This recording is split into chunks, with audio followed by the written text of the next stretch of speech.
السلام علیکم ورحمۃ اللہ وبرکاتہ۔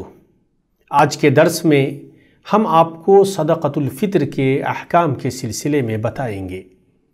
صدقۃ الفطر روزہ دار کے لیے پاکی، مساکین کے لیے غذا اور ماہ رمضان کی تکمیل پر اللہ رب العالمین کا شکرانہ ہے۔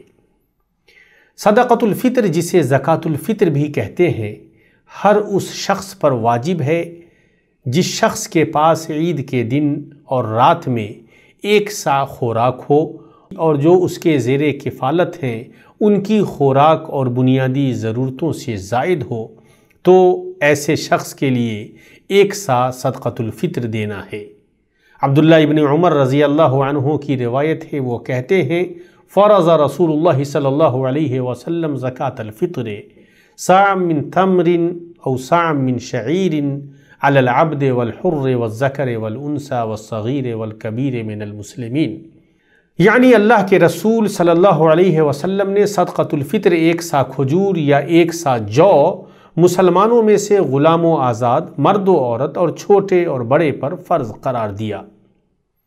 صدقۃ الفطر کے مقدار کی جہاں تک بات ہے تو صدقۃ الفطر ملک کی عام خوراک یعنی جو، گیہوں، کھجور، کشمش، پنیر، چاول یا مکئی وغیرہ سے ایک سا ہے۔ سا ایسا وزن ہے جسے حجم کے ذریعے ناپا جاتا ہے، وزن نہیں کیا جاتا۔ تو ناپی گئی خوراک کے اختلاف کی وجہ سے اس میں بھی اختلاف ہوگا۔ دائمی کمیٹی برائے فتویٰ نے اس کے وزن کا تخمینہ کچھ اس طرح لگایا ہے کہ چاول میں سا کا وزن 3 کلو گرام ہوگا۔ جمہور اہل علم کے نزدیک غلہ کی قیمت کا نکالنا جائز نہیں ہے۔ اب آئیے آپ کو بتاتے ہیں صدقۃ الفطر نکالنے کا وقت کیا ہے۔ تو صدقۃ الفطر عید کی رات غروب شمس سے لے کر نماز عید کے لیے امام کے پہنچنے تک رہے گا۔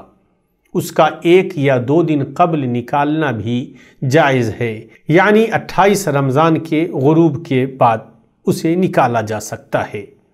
جہاں تک بات ہے اس شخص کی جو اسے اس کے وقت پر نہ نکال سکے، تو اس پر اسے بعد میں بطور قضا نکالنا واجب ہے۔ اگر تاخیر بغیر کسی شرعی عذر کے ہے تو اس کے لیے ضروری ہے کہ وہ فوراً صدقۃ الفطر نکالے اور تاخیر کی وجہ سے اللہ تعالیٰ سے توبہ و استغفار کرے۔ اصل یہ ہے کہ صدقۃ الفطر اس ملک میں نکالا جائے گا جس میں صدقۃ الفطر دینے والا موجود ہو، مگر اگر کوئی شرعی مصلحت ہو تو جہاں مقیم ہے وہاں سے باہر بھی اسے منتقل کر سکتا ہے۔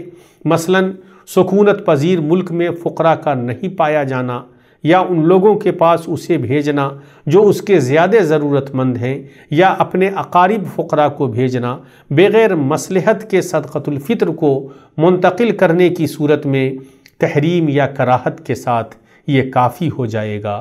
ہم اللہ تعالیٰ سے دعا کرتے ہیں کہ اللہ رب العالمین ہمیں سنت کے مطابق صدقۃ الفطر ادا کرنے کی توفیق عطا فرمائے۔ والسلام علیکم ورحمۃ اللہ وبرکاتہ۔